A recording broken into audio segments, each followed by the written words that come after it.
Today's quick lesson is a follow-up to our previous lesson. We're continuing with the topic of identifying the principal parts of verbs.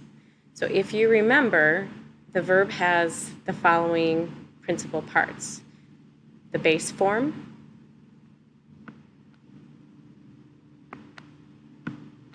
the present participle, the simple past, and the past participle.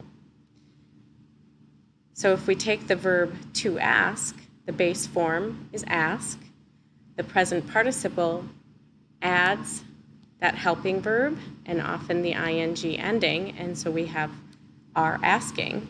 The simple past adds the ed ending, and the past participle again adds the helping verb with have asked.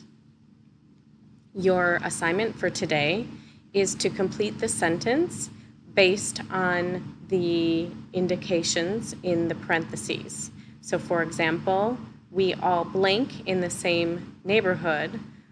What is the base form of live? It's live.